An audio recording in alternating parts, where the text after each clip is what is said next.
अच्छा ठीक है, तुहार मन में जे भी आवे ऊ बतावा। अच्छा तू लोग बहुत मस्ती करत रहा ना जब तू लोग खेलत रहा, तो राजा का करत रहे? राजा भैया तो ढूंढला पर भी ना मिलत रहन पुलिस अंकल। ओह अच्छा। हाँ, बहुत ही शैतान बाड़न, हमेशा नजर के सामने रखे के पड़ेला। केक काटे के समय जब वो ना मिललन तो ढूंढत ढूंढत का मिल रहा अन्नपूर्णा? का देख लू बतावा।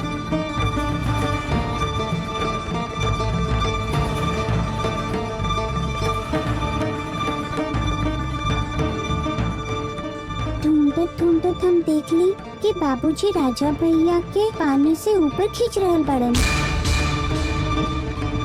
राजा के पानी में ढकेल के फिर ओकरा के खींच के उठावत रहन, तो के ई दिखावे खातिर कि उ राजा के बचा रहल बाड़न, इहे ना? का इहे ना अन्नपूर्णा? बोला, धक्का देत रहन या खींच के उठावत रहन? अन्नपूर्णा बेटी जा जा, मालिक काका के बुला ले आवा जा।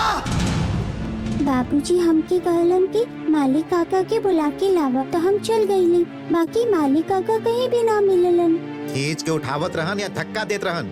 अच्छा तरह से याद करके बतावा।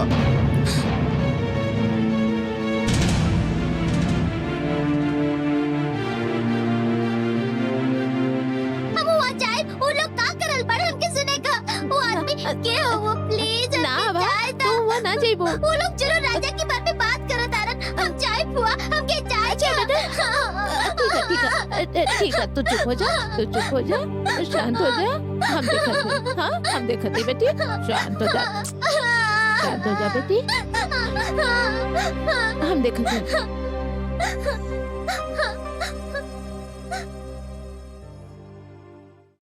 माई हमके बहुत प्यास लागल है।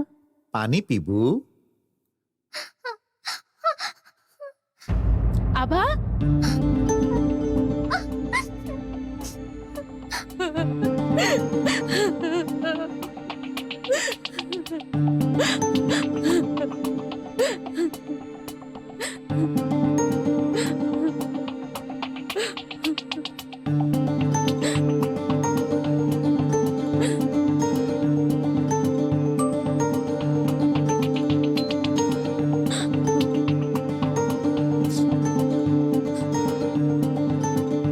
आप बतावा, इजे राम प्रसाद बाड़न तोहर बाबूजी राजा के खींच के उठावत रहन या ओकरा धक्का देत रहन या पानी में डुबा के फिर ओकरा के खींचत रहन?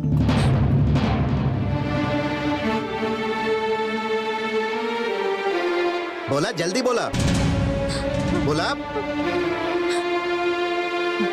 चलो यहाँ से, अब चलो यहाँ से।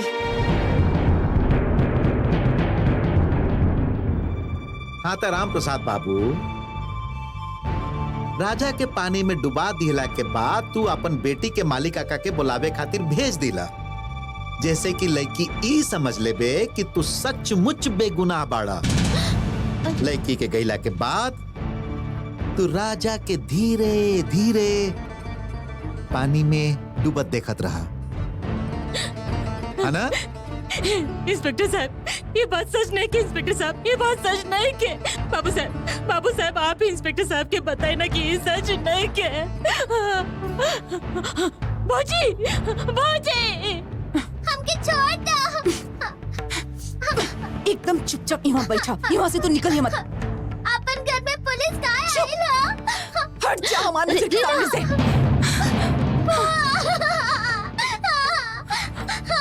पूजा,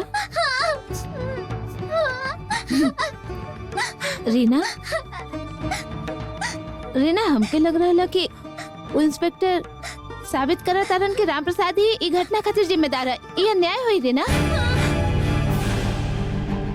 मतलब आप ये कहल चाहते हैं कि पुलिस जी कुछ कर रहा हो, वो सब गलत है? हम लोग के राम प्रसाद के छोड़ दे भी चाहिए ना? इतना कुछ हो गया के बाद भी हमार जिंदगी के इतना बड़ा सर्वनाश हो जाए के बाद भी आप ये बात कर रहे हैं। कैसे दीदी, कैसे? बाजी, बाजी, बाजी, वो लोग अन्नपूर्णा के बाबूजी के पकड़ के ले जा रहे हैं बाजी। आप उनको बचा ले बाजी, उनका बचा ले। अब आके यहाँ से ले जाइए, अब आके यहाँ से ले जाए दीदी।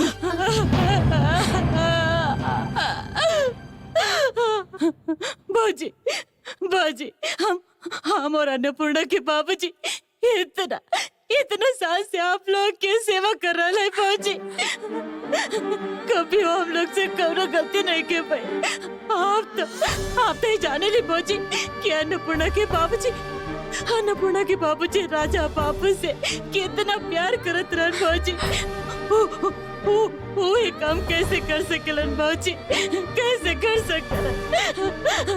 आप हमरा पर दया करी बाजी। यदि उनका कुछ हो जाए तो हम लोग सड़क पर आ जाए बाजी। हमरा पर दया करी बाजी। इंस्पेक्टर साहब, हम कहते रहे कि राम प्रसाद के हम कई साल से जाने ली। वो ऐसा आदमी नहीं के, बहुत अच्छा आदमी है। जितना पूछल जाए खाली उतने के जवाब दो।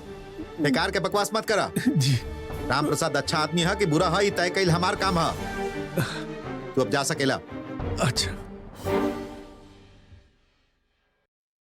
हम चला है। ये घर के विश्वासी नौकरानी है, बहुत साल से ही वहाँ पर है। फौजी से नजदीकी रिश्ता है। हम सच बात ही बताई। बतावा वो दिन तू का देख लू? उ दिन राजा बेटा के ई राम प्रसाद पानी में ढकेल दिलस। ओकरा बाद डुबा के फिर खींच के निकालत रहल। सब एक्टिंग कर रहल। तोके कैसे पता कि वो एक्टिंग कर रहा? ओकरा हम बहुत साल से जाने ली साहेब। ओकरा हम नहीं जानत। राजा के पानी में डुबावे से राम प्रसाद के क्या फायदा हुई? कोनो दुश्मनी या जलन? हाँ, जलन। वो जन्मदिन के एक दिन पहले गौरी मतलब ओकर पत्नी राजा बेटा के लेके मंदिर में गई रही। वहाँ जाके रास्ता पर कुत्ता के संगे दोनों राजा बेटा के खेले दिलन। ई सुन के भौजी गौरी के बहुत फटकर ले रही। यही गुस्सा में वो ई काम कइले है साहेब।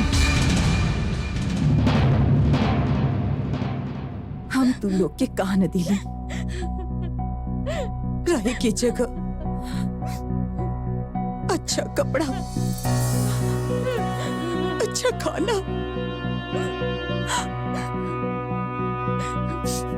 तोहर बाबू साहब कभी तू लोग के अपना से अलग ना समझत रहन। वो कबो कौनो भेदभाव न कैलन। अन्नपूर्णा के अपन लड़किन की तरह प्यार दिलन। इस सब के बदला में तो लोग हमारा इतना बड़ा विनाश कर डाला, इतना बड़ा सर्वनाश। ना बाजी, ना बाजी, आपके सौगंध, आप ऐसा इल्जाम मत लगाए। आप तो जान रही फौजी की अन्नपूर्णा के बापू और हम राजा बेटा से कितना प्यार कर रही। बिल्कुल चुप, दूर हो जा हमारा नजर के सामने से। हम तू लोग की चेहरा भी नहीं देखल चाहत। हमारे इतना बड़ा सर्वनाश करके तू लोग कभी सुखी ना रह गौरी, कभी हो ना। राम सच्ची कहले हो ओकरा की तो सजा भुगते के ही पड़ी। वो जेल में सड़ी। यदि भगवान कहीं पर बाड़न तो हमरा ऊपर कल गली अन्याय के बदला वो जरूर दिए। हम कहते हैं जरूर सजा दिए। तू लोग तो कौन भी हाल में सुखी ना रह, कौन हाल में। भौजी, ए दूर हो, हटिए वहाँ से। इतना बड़ा सर्वनाश करके रोवे धोवे चलैली बदमाश औरत। हाँ? अब का हुई? बाबू साहेब, बाबू साहेब देखिए।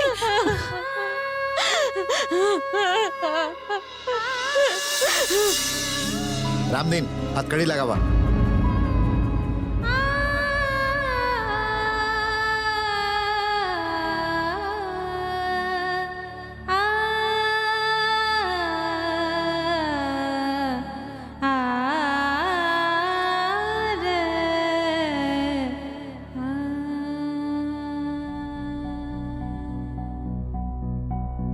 ओके सर, हम सब कुछ देख ले, चिंता मत करी।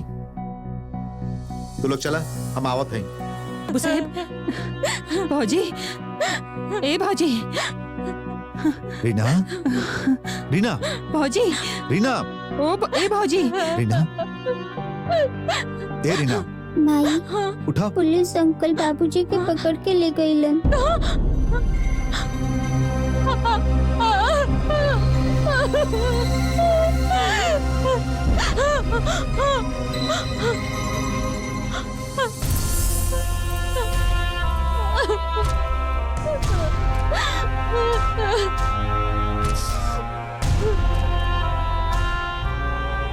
वीणा, वीणा, वीणा,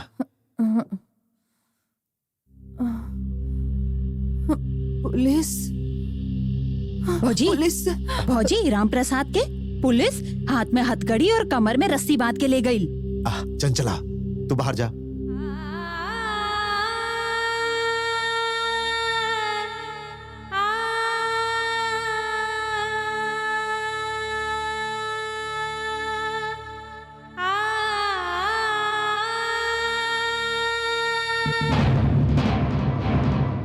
हम तू लोग की चेहरा भी नहीं देखल चाहत।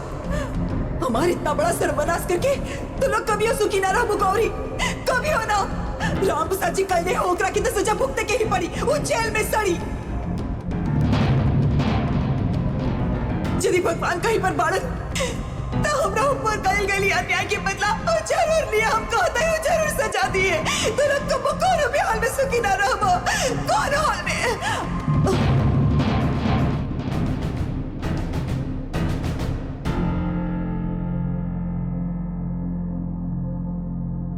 माई माई इलो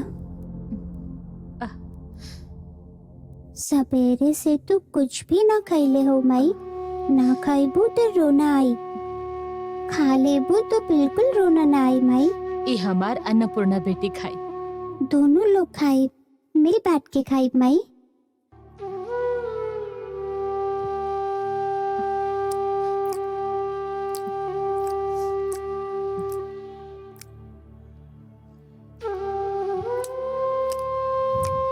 बाबूजी वापस कब आई है माई?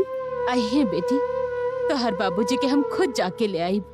जाने लो माई, वो पुलिस अंकल ना बाबूजी के हाथ में पता ना का पहिरा देलन। बाबूजी कुछ ना कहलन माई। माई बाबूजी का कुछ कैले बाड़न? ना बेटी, तो हर बाबूजी कुछ नहीं खेले, कुछ भी ना। तो फिर पुलिस अंकल काहे बार बार हमरा से कहत रहन कि राजा भैया के बाबूजी पानी में गिरा देलन? तो हर बाबूजी कोनो गलती नहीं खेले। तो फिर बाबूजी के कुछ ना हुई। दुर्गा माई उनका के कुछ न कही है। ना बेटी, दुर्गा माई कुछ न कही है। हम तोहर बाबूजी के जरूर वापस ले आई, जरूर ले आई। जैसे भी होके हम तोहर बाबूजी के ढूंढ लाई। बाकी तब तक तू इवें पर शांति से बैठल रही हो। हाँ? इहवा पर यदि बाबूजी हमरे से पहले पहुंच गए तो बाबूजी की सब बात के बताई बोला। ना ना, हम तोरा संगे चलब। हमके अकेले रहे में बहुत डर लगेला। हम जाए और तुरंत वापस आ जाए। तो के काहे डर लगे? अंधेरा हो गई है ना, हमके अकेले में डर ना लगी। हम चलब, हम तोरा संगे चलब। अच्छा ठीक है, तो फिर सवेरा होके दा हम दोनों बाबूजी के ढूंढे चलब। हाँ? चलबू ना?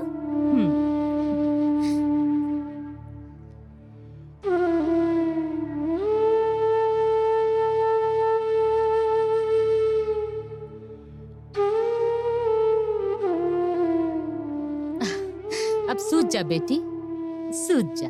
चल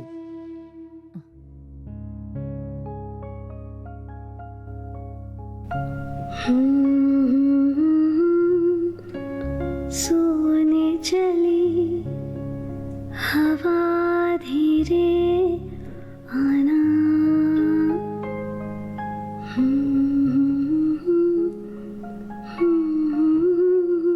ये ड्राइंग हम तो के दे रहे हैं अन्नपूर्णा दीदी। सुला जाना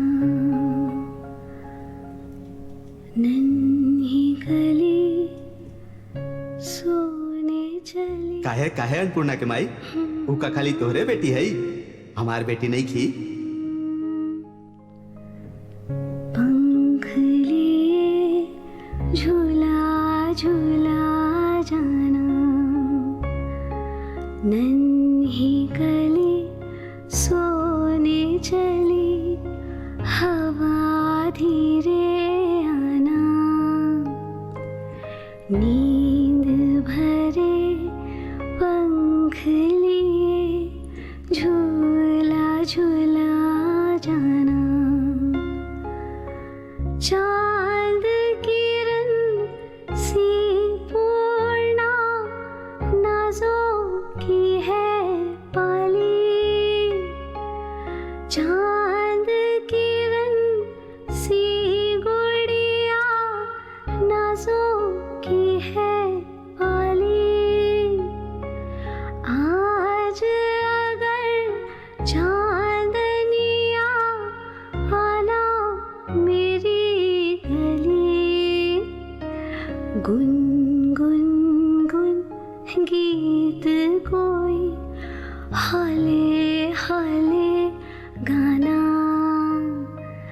नींद भरे पंख ले।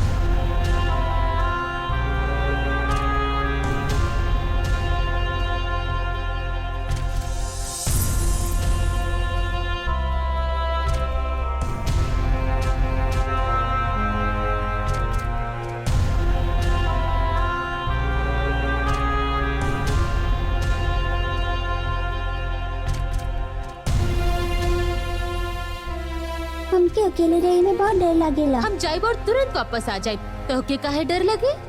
अंधेरा हो गया ना, तो हमके अकेले डर ना लगी।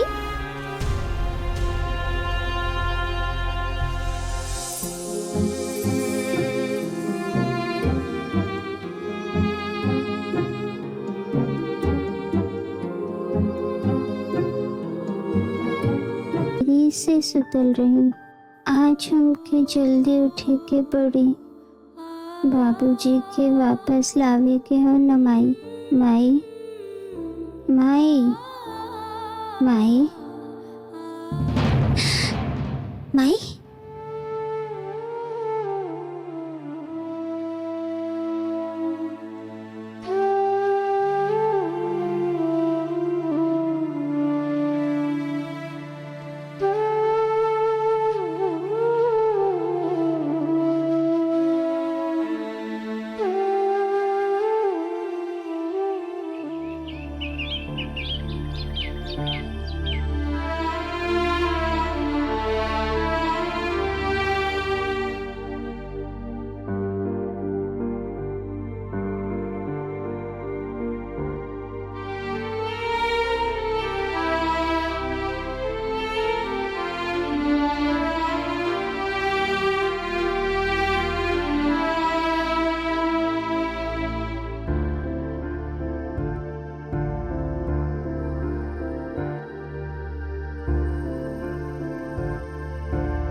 कितना सुंदर लड़का रहे राजा बेटा।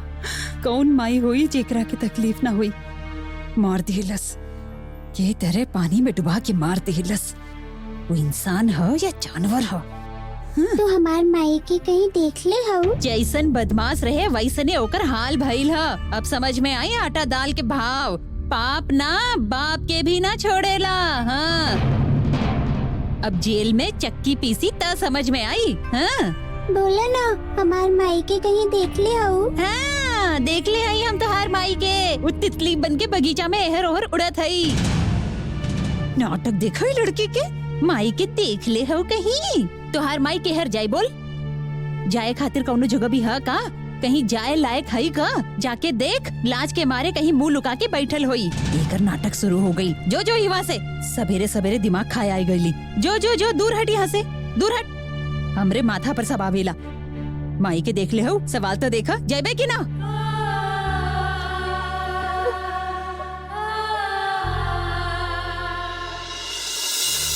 माली काका। अरे अन्नपूर्णा, हमार माई के कहीं देख ले बड़ा तू। गौरी के?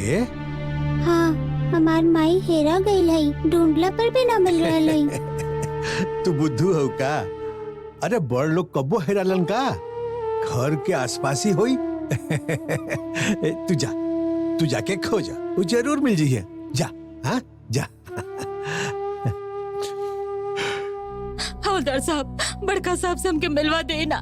इंस्पेक्टर साहब से मिलवा देना हमरा के। का तू एक रट लगोले हो? काली ना मिली है। जा बाहर जा। अरे भाई साहब तो हमके बड़का साहब से मिलवा देना, एक बार उनका से मिलवा देना भाई साहब, कृपा करा हमरा के एक बार मिला देना भाई साहब, बड़का साहब से मिला देना। हाँ, 100 पूरा कर दिलस। बड़ साहब सचिन अरे बाजी के लगौले है, तो देखे के पड़ी ना। तू एकदम चिंता मत करा, हम आ रहा हैं। ए बड़का साहब जरूर देख ले। अरे ड्यूटी के तुरंत बाद हम आवत हैं। सर इलाका के लड़का लोग हमार लड़की के रोज छेड़ेलन, हमें FIR लिखवाई बाद में कॉल बैक करत हैं। हाँ, मोहल्ला के लड़कन हमार लड़की के रोज छेड़ेलन। 2 बार बतावे की जरूरत नहीं है, हमार काम साफ है। ड्यूटी ऑफिसर से जाके बात करी। बड़का साहब चल।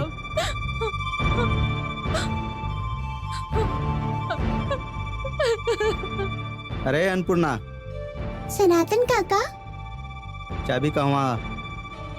चाबी? कौन सा चाबी? बाबू साहब के गाड़ी की चाबी।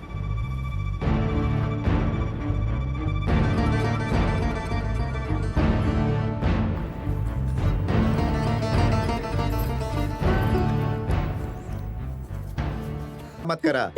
अरे भाई पार्टी होई, जरूर होई। बड़का साहब अरे हाँ होई, ड्यूटी तो खत्म होके दा, फैमिली के संगे ही आई। बड़का साहब बड़का हाँ हाँ साहब हाँ, ठीक है। अच्छा रखा, बहुत देरी हो चुकल है। हाँ रखा, बाद में बात करते हैं। हाँ बड़का साहब एक बार हमके हमार पति से मिलवा दिए, खाली एक बार। बड़का साहब मिलवा दिए ना बड़का साहब, विश्वास करी बड़का साहब, विश्वास करी अरे बड़का का साहब। हो हमार रहा पति ऐसा नहीं स्टैचू की तरह खड़ा बड़ा, ये पुलिस स्टेशन है। ये औरत तब से ही वहाँ घूम रही, कुछ कम ना रहा। हमार बतावे पति के ऐसा नहीं कर, विश्वास करी ना बड़का साहब। अरे छोड़। उठा जा यहाँ से, बीच रास्ता में मत बैठा, जा।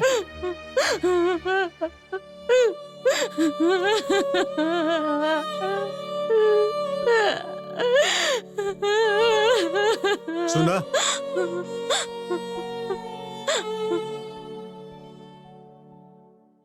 ए लड़की, अंगना में ऐसे पैर फैला के काहे बैठे हई? पैर हटाओ।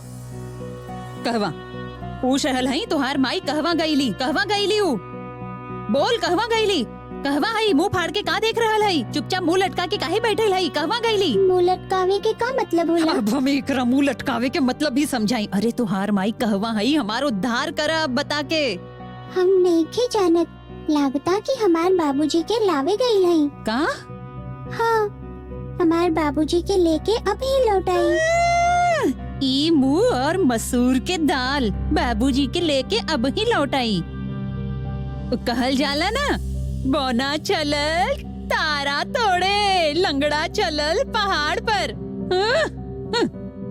मौसी सुनो न, हमके न बहुत भूख लागल है, कुछ खाए के देबू का? तू हमार माथा खाइबे? हैं? हमार माथा खाइबे तू? बोल। हम तुहार माई के चलते सवेरे से 1 गिलास पानी तक न पी ले हई, समझ लू? आपन माई से कह दी है, लौटी तो ओकरा सजा धजा के अच्छा तरह से खियाई, अच्छा तरह से गप गप, समझ लू? हाँ, यदि तुहार माई लौट के आई तब। माई तो लौट के आई बे करे।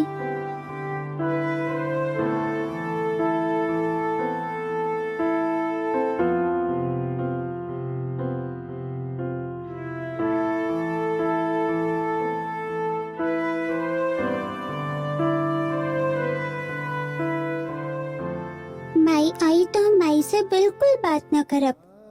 हमके छोड़ के माई चल गई ले, अब हम का खाई? अभी तक माई काहे न लौट के आईली?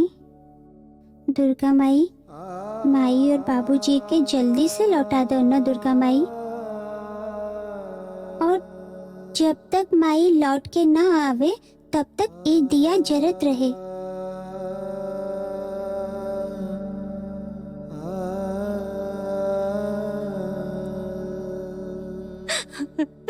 तोरे बात से हिमा केहू के भी दिल ना पसी जी। तू घरे लौट जा, औरत जात हूँ, थाना पुलिस के चक्कर में काहे पड़ रहा हूँ? अब विश्वास करी भाई साहब, अन्नपूर्णा के बाबूजी कुछ भी नहीं के कैलन, वो बिल्कुल निर्दोष बाड़न। ठीक है, वो कोई निर्दोष काम ना बाड़न, हम कैले मान बाड़न। लेते हैं तुहार बात। बाकी तू का एकर कोनो सबूत दे सकेलू? एगो बात बतावत है, सुना। ई दुनिया में रोवे धोवे से कोनो काम ना बनेला। यहाँ रहो।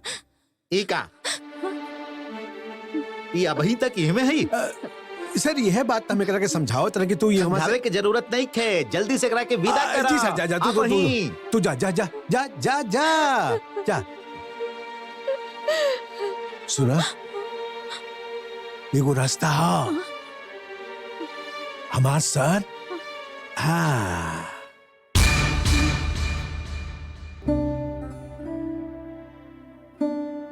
माई कहले रही कि बाबूजी के हम लोग लेबे जाई, तो फिर माई अकेले काहे चल गईली?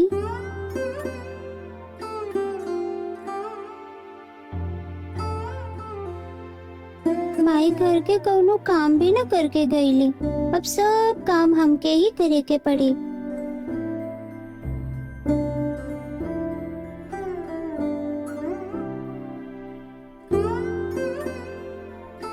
दुर्गा माई, माई खाली तोहरा सामने ही दिया जरा के गई है, जैसे कि हमके रात के डर न लागे। माई जब कहीं दूर जाएली तो रुपया वाला पर्स लेके जाएली, देखी तो।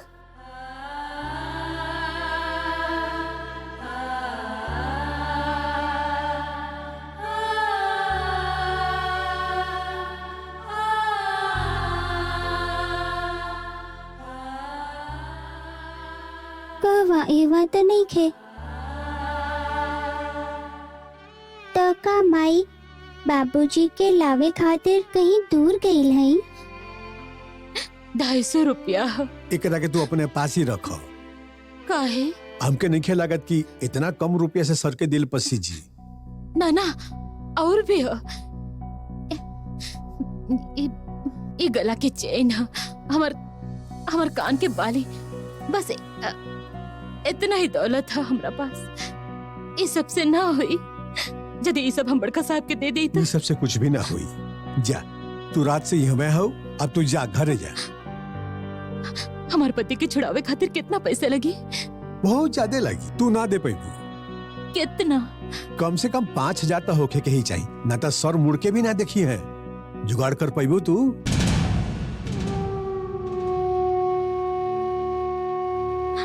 काम करके हाथ पैर में घाव होके लागल। हाँ? इतना लोग घर में बाड़न, बाकी सब काम धाम चंचला करी। हमके ना बहुत जोर से भूख लागल है। तो हम का करी? तोहार पेट में आग लागल है तो हम ओकरा कैसे बुझाई भला? आपन माई के बुलाओ, उहे तो के खाना दे। माई तो बाबूजी के लावे गई है और रुपया वाला पर्स भी लेके गई है। पैसा दे के छुड़ा के लावे दे, फिर खाली है। सच में हमके बहुत भूख लागल है। दिमाग खराब कर देली, थोड़ी का सा काम भी नहीं के करे दे। भूख लागल है, भूख लागल है, पूरा दिमाग चाट गईले। ले, ये खा ले और जो यहाँ से, अब जो यहाँ से। और सुन, घर में बहुत सारे लोग बाड़न, हुआ पर तो एकदम चक्कर मत लगाओ, आपन कमरा में जाके बैठ, जो यहाँ से। उफ, दिमाग खराब कर देली। माई चल गईली एकर, अब चंचला मरे या जिए, कान के सामने एक ही रट लगौले है। भूख लागल है, भूख लागल है।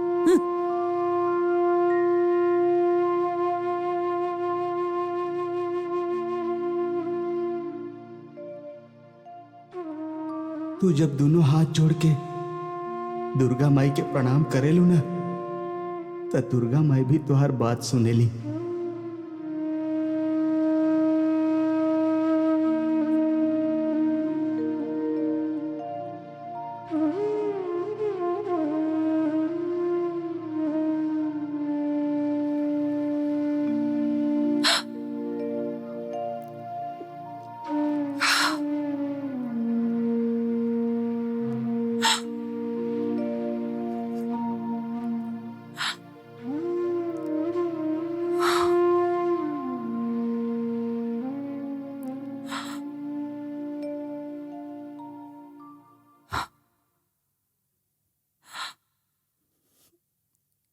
आज 3 दिन हो गई, राजा हमके छोड़ के चल गई। हाँ ना शांतनु,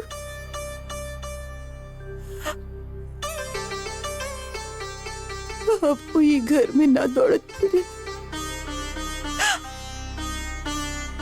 अब वो हमकी मम्मी ना बोला है, हम बारिश के रंग ढूंढ ले हैं। बारिश के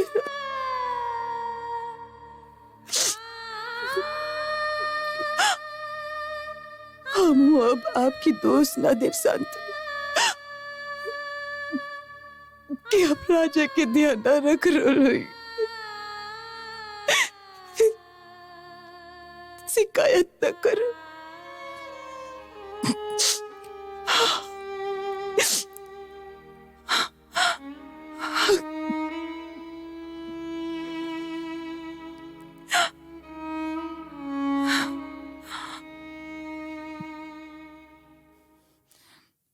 शांतनु,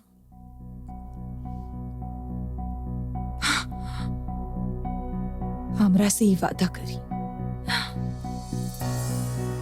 कि जे हमार गोदी से हमार राजा के छीन लीलस ओकरा के आप जेल में सड़े दे। वादा करी संत। रीना, प्रॉमिस करी। काबू कोठरी से निकल के फिर से राम प्रसाद कबो हमरा सामने आवे की हिम्मत न करे। रीना, प्रॉमिस करी शांतनु, प्रॉमिस करी शांतनु, आपकी प्रॉमिस करे की ही पड़ी। हमारी जिंदगी से जेलक सुचैन छीन लीलन, और कभी वो सुखी ना रही है, कभी हो ना रही है। शांतनु, शांतनु प्रॉमिस करी हमरा से, प्रॉमिस करी।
दुर्गा माई, हमार माई और बाबूजी के लौटा दो। दुर्गा माई, तू तो सब कर सकेलू।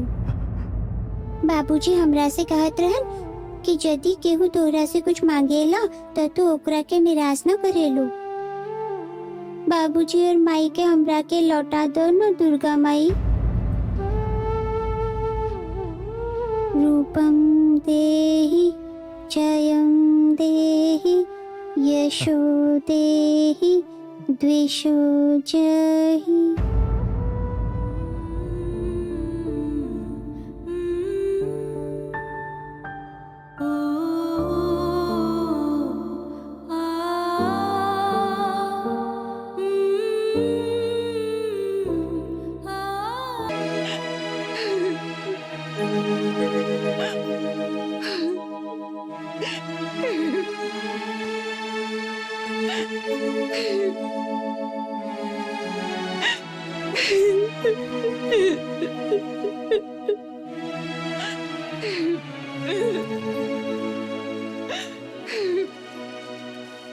आप हमरा से वादा करी जे हमरा से हमार राजा की छीन लीलस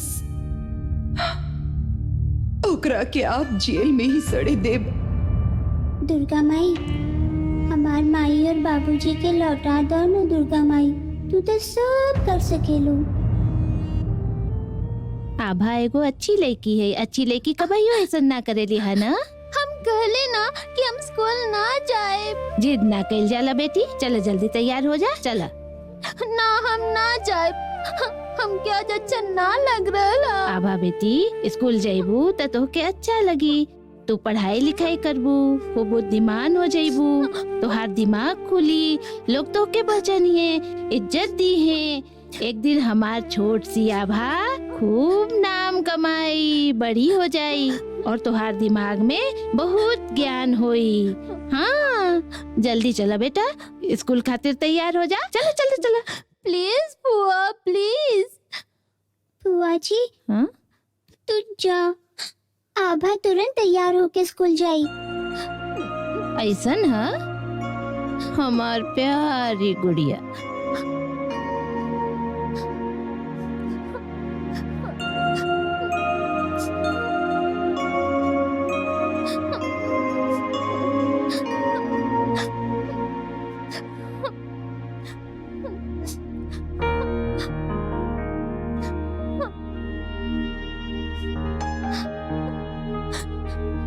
हमके ना रोए के मन कर रहा।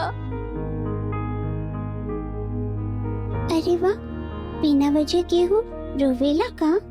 बिना वजह तोहार मन नहीं के दुखी राजा खातिर? हो रहा सबे के मन दुखी है, बाबू साहेब, बड़की माई, बाकी तू तो सबे के और दुखी कर रहा हूँ। आभा, हम? हाँ, देखा राजा वैसे ही वहाँ पर नहीं थे, ऊपर से तो स्कूल ना जाइबू तो बड़की माई और दुखी हो जाई है। ना हुई है बोला। बाकी हम कहा करी, हमके तो पता कि भगवान के पास गैला के बाद क्यों लौट के ना आवेला। तो के कुछ पता नहीं थे, राजा भैया हम लोग के छोड़ के ज्यादा दिन तक ना रह पाई है। बाकी यदि उनका पता चलल कि तू स्कूल ही ना गईलू तो गुस्सा से कभी लौटी है भी ना। तो तू जा रहल हऊ ना? बाकी हम तो अभी तक तैयार ही ना भइल। तैयार हो जा, चला ओहर मुड़ा।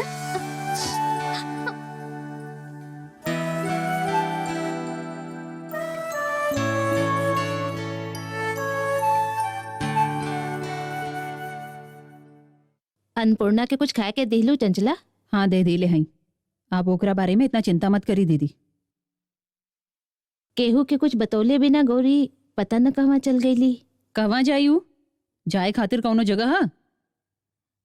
ई का तू तो उल्टा मोजा पहिर रहल हऊ। लावा हम पहिरा दे। ना हम पहिर लेब। अच्छा अन्नपूर्णा, पापा कहले रहन कि तू भी हमरा संगे स्कूल जाइबू। कब से जाइबू? ई जन्म में ना होई। स्कूल जाई, कौवा चलल हंस के चाल। चला चला वहाँ से। आभा बेटी, आभा बेटी, हम तोहरा खातिर आलू के चोखा मसाला डाल के बना के ले आइल हई। चटपटा है, बहुत स्वादिष्ट है। हाँ, खा लिया, फेंकी है मत बिल्कुल, ठीक है? खा ली है। हाँ हाँ। इतना पिद्दी सी लड़की और मन में इतना खोट। हाँ, कहा हमार मुंह का देख रहा हूँ? हाँ, जो यहाँ से फुट, तो के जूता पहरावे की जरूरत नहीं खे। हाँ, जो जो प्यार जतावे आइल है। ला दा, हम तो हम तोरा हाथ से जूता ना पहरब। जा वहाँ से, जा। अब वहीं तक खड़े काहे हो? जा वहाँ से।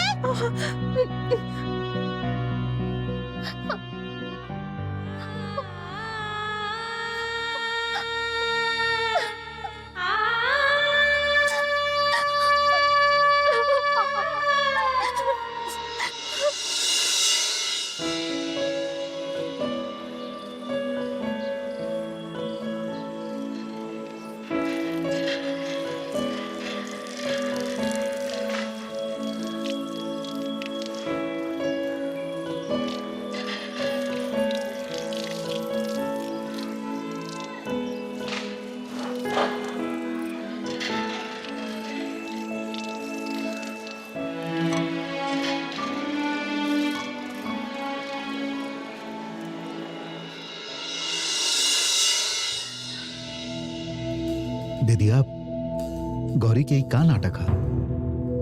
गौरी अभी तक लौटल नहीं की भैया। मतलब राम प्रसाद के जब से पुलिस अरेस्ट कैलस तबे से गौरी ने खिलौटल। अन्नपूर्णा के देखभाल के करी भैया? देखभाल खातिर लोगन के कमी है का? चंचला, चाय के इंतजाम करो। रीना तू कहे उठ के आ गेलू? हम ठीक ठाक हई, सब लोग गइलन कहाँ? चंचला, चंचला था आभा बिटिया के स्कूल बस में चढ़ावे गई हैं, बोल के गई हैं कि अब यहाँ आ जाई हैं भौजी। भौजी ओकरा से कुछ कहे क्या? हाँ सुनो, राम प्रसाद और गौरी के कोनो भी रिश्तेदार परिवार के लोग होखे तो वो लोग के खबर दे दो, जैसे कि वो लोग आके अन्नपूर्णा के ले जाए। ओकर देखभाल के करी। रीना सुना सुना, हम लोग हैं ना। गौरी अभी नहीं की, लौट के आई तो का जवाब देबू? इतना जल्दी कहा? हमके जल्दी है शांतनु, हमके जल्दी है। वापस आ भी गईली तो गौरी और अन्नपूर्णा अभी घर में ना रही है। हमार बेटा के जे हत्या कैले ओकर परिवार खातिर ई घर में कोनो जगह नहीं है। हम का कह रहे हैं कि कितना तकलीफ से भौजी बात कह रहल हई।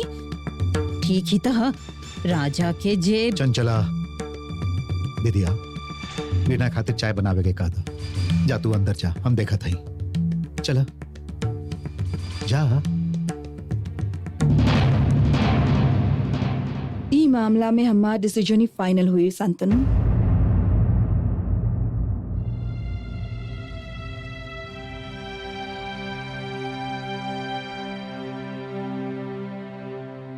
विपिन भैया, भौजी के बात के सीरियसली मतलब जे करे के हो वो हम ही करब। अन्नपूर्णा भी ई में रही, तू लोगों का ध्यान रखा। सबसे पहले गौरी की ढूंढ निकाले के हुई। जा जा तू रसोई में जा।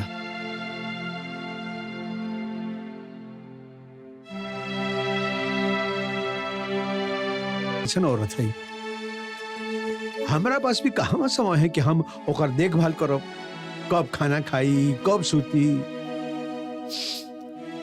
तू चिंता मत कर विपिन भैया। अन्नपूर्णा और आभा दोनों हमरा खातिर एक जैसन है। अन्नपूर्णा ठीक से खैली की ना, ठीक से सुतली की ना, इस सब के ध्यान हम ही रखब। ठीक है? हाँ।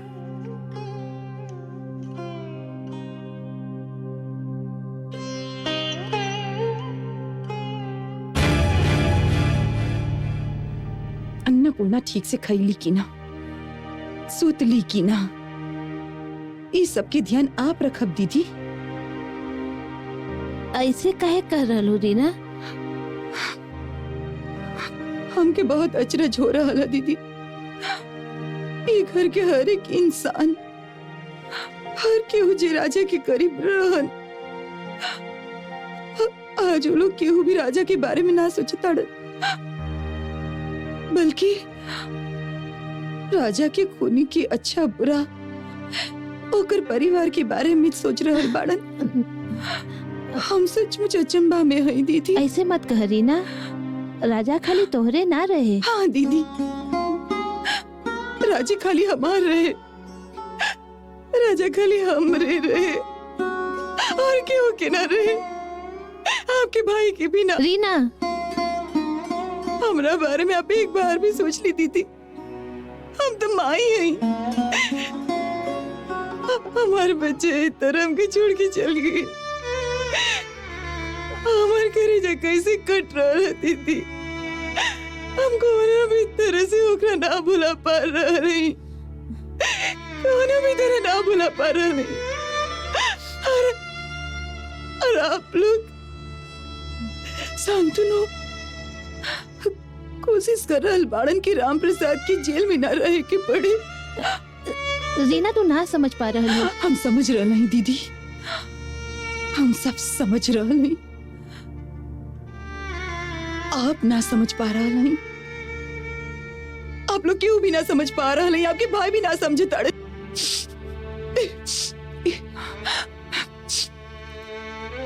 ठीक है, आप लोग के मन में जे आए हुए आप लोग करी। बाकी एगो बात आप सुन ली दीदी, ये सब हम कोनो भी हालत में ना होके दे। राम प्रसाद की जेल में सड़े के ही पड़ी। वो जेल में सड़ी। हम ओकरा के कोनो भी हाल में माफ ना करब दीदी, कोनो भी हाल में माफ ना करब, ना कर सकली।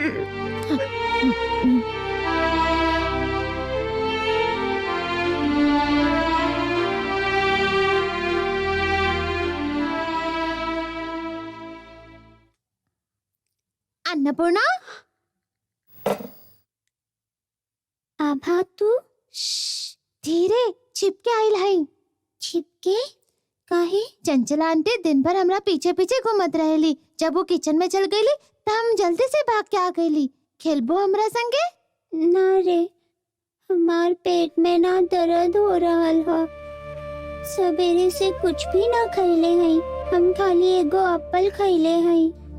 खाली एगो एप्पल और कुछ ना खैलो? ना। अच्छा चंचला आंटी तो के खाना ना देली? हम तो चंचला आंटी से कहले रही, बाकी हमके खाना ही ना देले। तो रुको, हम अभी आवत हैं। ना ना ना, चंचला आंटी देखी है तो हमके डांटी है। तो रुको, हम अभी आवत हैं।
खा।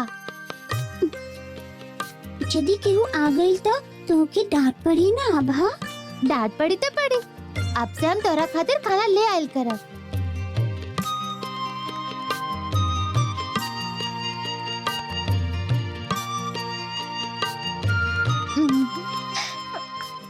रोज लाइबू? हाँ।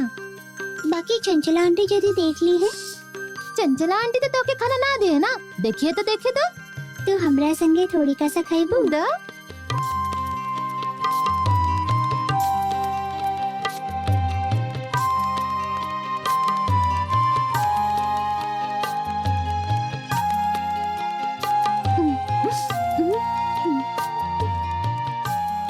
खिया तो दे लो, बाकी भुक्कड़ के चढ़ाबू तो ना? ना।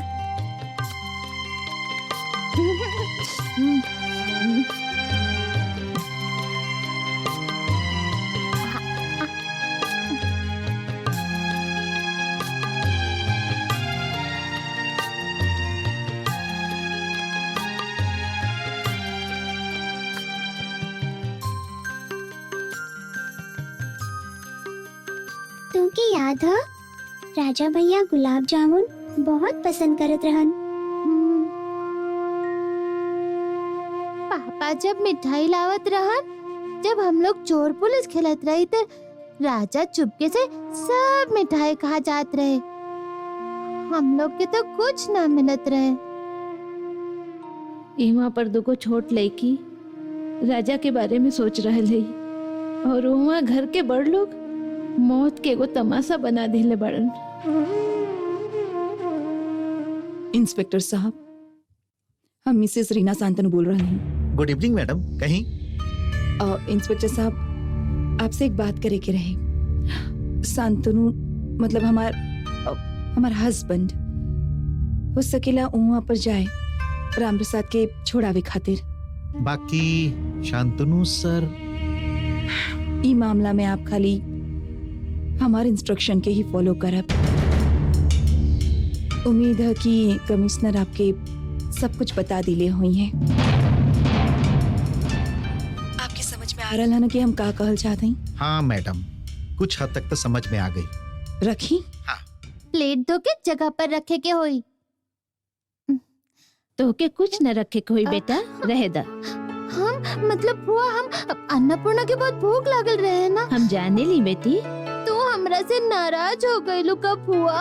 हम बिल्कुल भी नाराज नहीं की, बल्कि हम बहुत ही खुश हैं। थैंक यू बुआ। अब थैंक यू कह के जरूरत नहीं है, जल्दी चला सोते के है ना, कितना रात हो गई ला मालूम है? हाँ बाकी अन्नपूर्णा बुआ जी, हमके ना अकेले सोते में बहुत डर लागेला।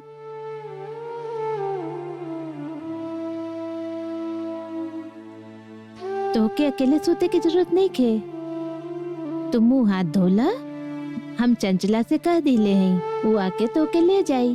ठीक है बेटी? ठीक है। प्यारी बेटी, चल चला। Good night Annapurna.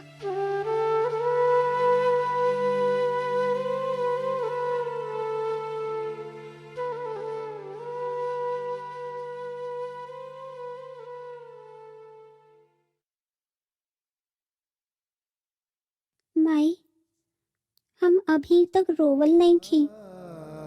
यदि तू ना आइलू तो अब हम रोवे लागब माई। तू जल्दी लौट आव माई।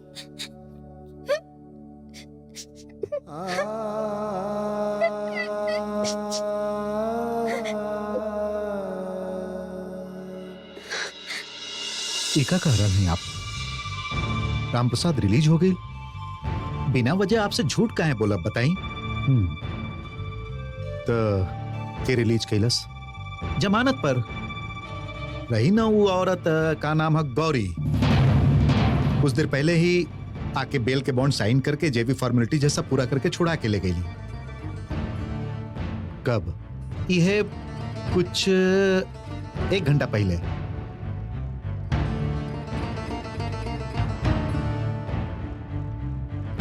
ठीक है, बहुत धन्यवाद इंस्पेक्टर।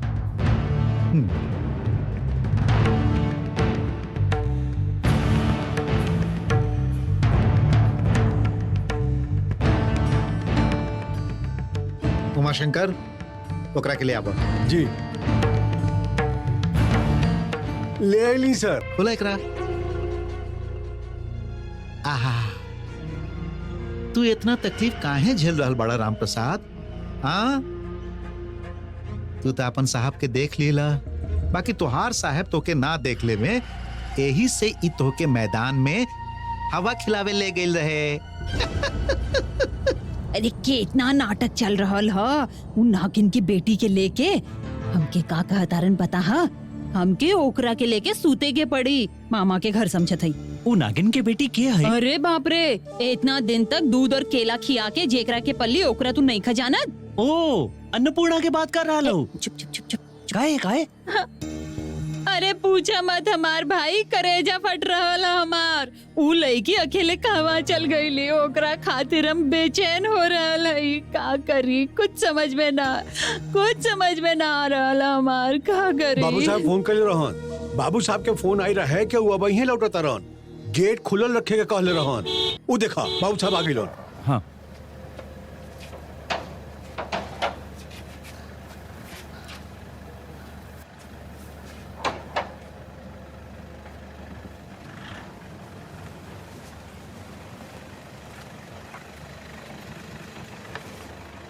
बस।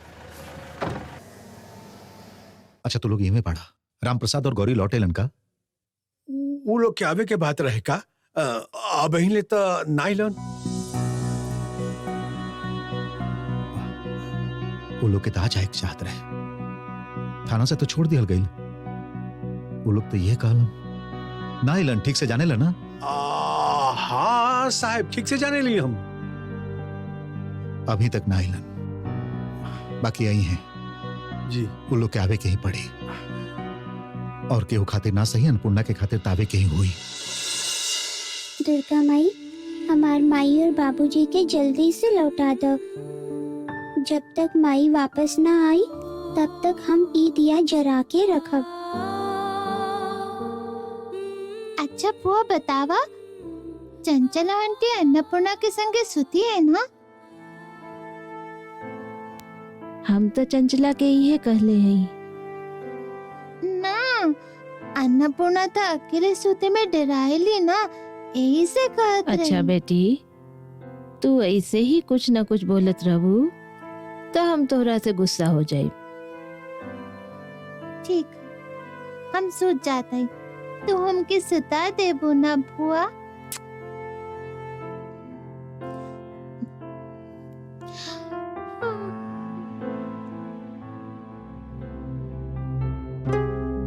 चंचला के कौनो विश्वास नहीं के, हमके खुद जाके अपन आँख से देखे के पड़ी।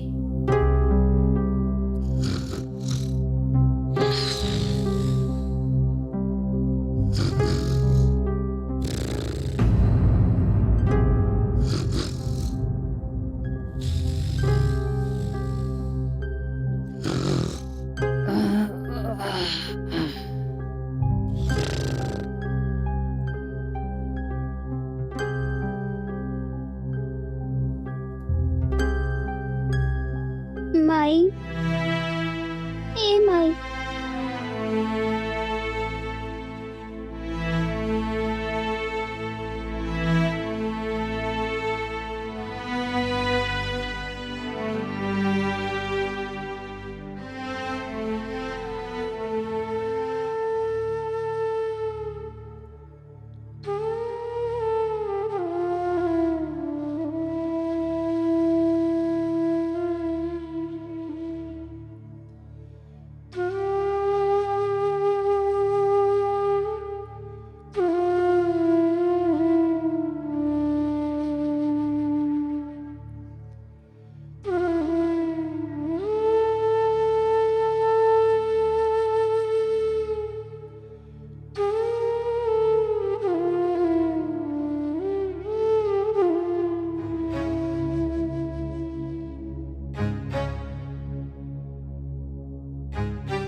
सोते खातिर पैसा दे के ड्यूटी पे रख ले हैं का? सर आप विश्वास करी, पूरा रात जाके ड्यूटी के लिए हैं। बाकी सवेरे सवेरे तनी आंख झपक गई और नींद आ गई। यही से कम्बल ओढ़ के सुत गईला? हाँ, सॉरी सर। राम प्रसाद और गौरी एलन का रात में ही आ जाए के चाहत रहे। वो लोग तो थाना में बाड़न जितना सर। पूछल जाए उतने बतावल करो। वो लोग एलन की ना? ना सर, ना एलन।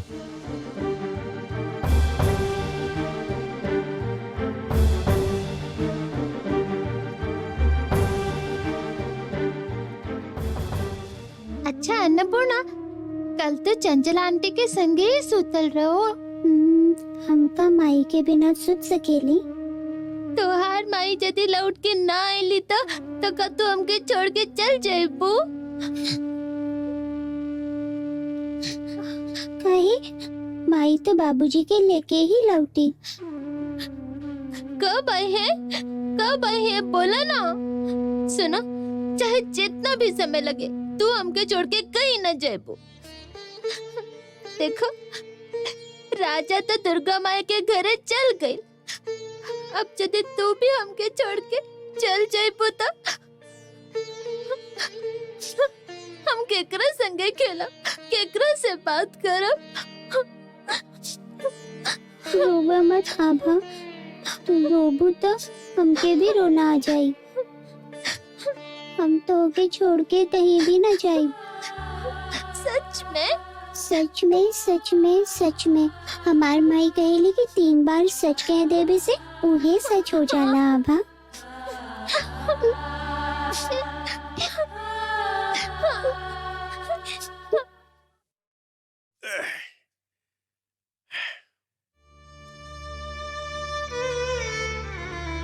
लो,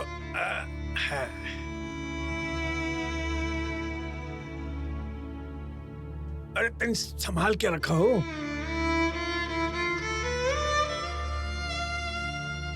लो लो, बस बस, आज की ड्यूटी खत्म। लाइन में खड़ा होके पेमेंट ले ला। एक बाद नाइट भी है। ये ला, साइन करा। ये ला, अपन 100 रुपया। ये ला, साइन करा। ये ला, अपन मजदूरी 120 रुपया।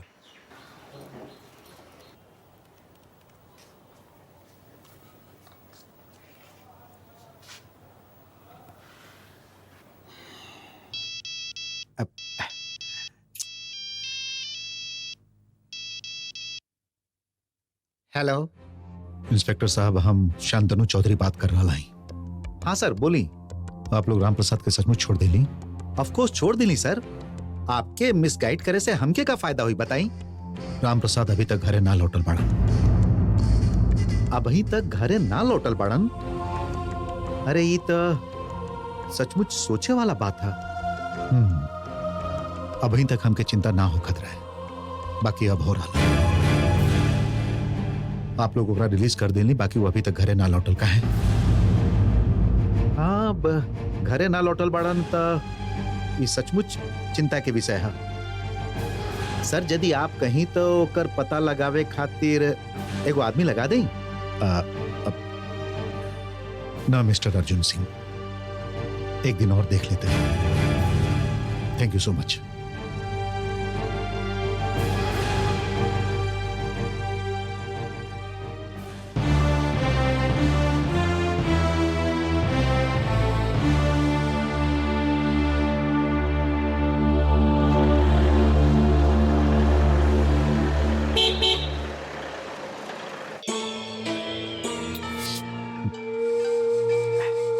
अजीब समस्या है। मैडम कह रहा है कि राम प्रसाद के जेल में सड़े दा, और साहब कह रहा बड़न कि अभी तक इवे चक्कर काहे काट रहा है।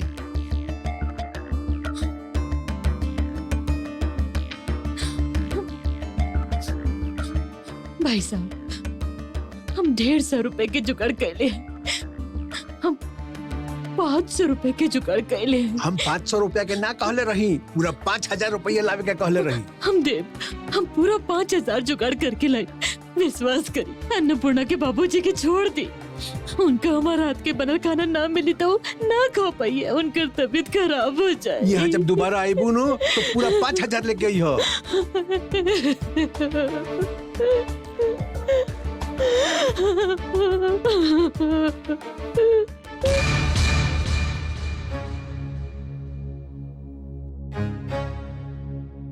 अरे जासूस के जैसे ये लोग के काहे घूर रहा हो? तो चुप रह। पहले बतावा कि तू लोग के नाम कहा, कहवा से आयल बाड़े सब? अरे ये लोग के बाड़न, कहवा से आयल बाड़न, सब कुछ तो के बताऊली। काहे ई लोग गूंगा बाड़न का? तू ही सब कुछ बताई बा। चंचला का भइल? देखी ना, ई लोग कह रहल बाड़न ई गौरी के भाई बाड़न। इहवा पर आके पता चलल कि जीजाजी जेल में बाड़न और गौरी भी इहवा पर नहीं की। यही से ई लोग अन्नपूर्णा के संगे ले जाई चाहेलन। गौरी के भाई? ठीक है, तू जा, हम देखत है।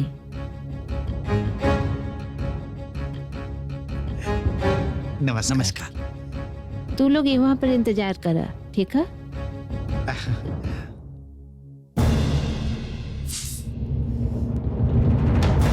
कुछ भी कहो भाऊजी, अन्नपूर्णा के इतना आसानी से हम लोग विदा कर पाए, ये हम सपना में भी ना सोच ले रही। चंचला चुप रहो। रीना, हम का कहत रहे कि राम प्रसाद और गौरी तो अभी नेखन ऐसन हालत में अन्नपूर्णा के घर से मत जाए था। एक कोना में पड़ल ही रहे दो ना। वो लोग जब तक ना लौटेलन तब तक अन्नपूर्णा के घर में रहे दा। हम तोहरा से वादा करत हई कि हम कबो ओकरा के तोहरा सामने ना आवे देव। इतना बड़का घर में वो छोट सी लड़की खातिर का तनिको जगह नहीं खे? तनिको जगह नहीं खे दीदी, नहीं खे। राजा आपके बेटा होकर तक आप ये बात कह सकत नहीं। तू गलत समझ रहा रीना। हम गलत ना समझ रहा नहीं दीदी। आप लोग सब मिलके हमके गलत समझावे की कोशिश कर रहा नहीं। खाली हमार गलती दिखाई दे बेला। अन्नपूर्णा आप सकुनी है, हम कोनो भी सूरत में ओकरा के घर में ना रह दे। बहुत हो चुकल, बहुत। चंचला। हाँ भाऊजी। जा अन्नपूर्णा के सामान ओकर मामा के हाथ में दे दो और ओकरा के भेज दो। ठीक रहे दा। केहू के भी जाए के जरूरत नहीं खे, हम ही जा रहा नहीं।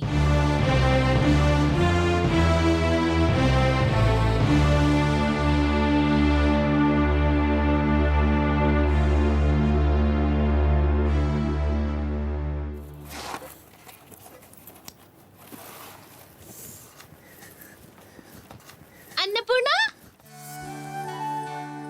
टीका तू हमके बाया हाथ से काहे देलू? देबे से का होखेला? केहू बिछुड़ जाला बात ना हुई, गप ना हुई, खेलना पैबू। ऐसे ना, सॉरी। अन्नपूर्णा अन्नपूर्णा हमके एगो बैग द। बैग के का करबू? एक हमरे संगे स्कूल जा रहल है। अन्नपूर्णा बैग कहवा? बैग कहवा?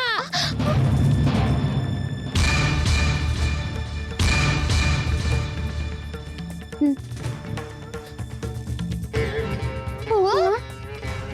हुआ? हुआ? जल्दी तैयार हो जा, तो के भी जाए के हा। ये कहाँ जा रहल है? हुआ? अच्छी बेटी हो ना, जल्दी तैयार हो जा, बात मानो। हुआ? बताओ ना हम कहाँ जाए बुआ? हुआ? हुआ? हमार माई कहले रही कि कहीं भी मत जाए, हाँ हम एवे रहे बुआ, मैं यहाँ से कहीं ना जाए बुआ। तोहर मामा लोग गांव से आइल बड़न, तो के गांव ले जाइए। चलो। हम ना जाए बुआ, हम ना जाए। ठीक हम लोग के छोड़ के चल जाए बुआ। चलो।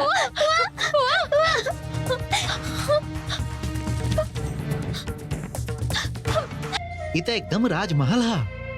ये लोग तो बहुत पैसा वाला लागत आड़न। हाँ। अच्छा लागत है कि वो लड़की के देखभाल खातिर हम लोग के खूब माल मिली है ना भैया? हाँ? कैसन बाड़न तो हार मालिक, दिलदार बाड़न न। देखा, एको लड़की के जिंदगी भर के जिम्मेदारी लिहल कोनो आसान काम नहीं खे। हम ता अपन जवान खोलबे करब, बाकी तो के भी कहे के पड़ी। पैसा वैसा के मामला, हाँ। पैसा के बात हम लोग के पहले ही कर लेवे के चाहिए। कुछ न कहे के पड़ी, बिना कहले ही इतना पैसा मिली जो तोहार खानदान में कबो केहू न देख ले होई। अब चुपचाप तो अन्नपूर्णा कहीं ना जाए, कहीं जबरदस्ती भेज रहा हो। चुप रह तू। ना अन्नपूर्णा ना, तुम हमरे से प्रॉमिस कर ले हो कि तू कहीं ना जाए, तो फिर काहे जा रहा हो? कहाँ है? हाँ? चंचला। हाँ हाँ हाँ, आइली आइली, हाँ कहीं एकरा के जल्दी ले जा, न तो देरी हो जाए। हाँ हाँ, अरे चलो, अरे भौजी अभी नाराज हो जाई है। चलो चलो जल्दी चलो हमार माई, चलो चलो चलो चलो चलो हमार माई, भौजी नाराज हो जाएंगे तब।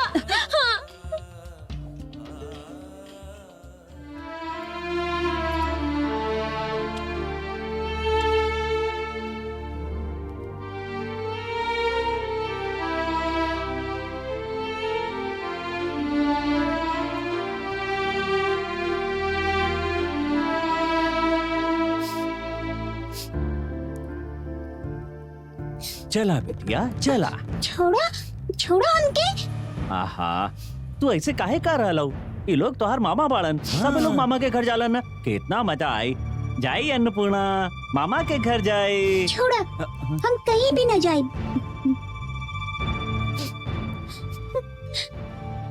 ये हमार घर है,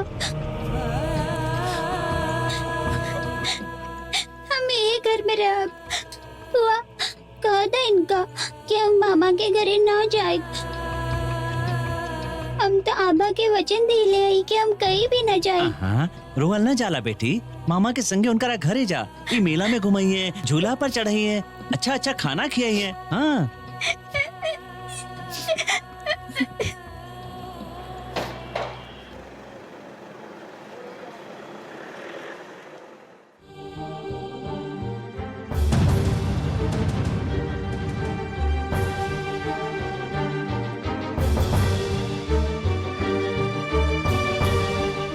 रोअल न जाला बेटी, देखिया तोहार मामा तोके माई के ही तरह प्यार करी हैं, तब तू भुला जाइबू कि तोहार माई हिरा गईल है। का बेकार के बकबक कर रहल बाड़ा तू। अन्नपूर्णा के अभी वहाँ से ले जा।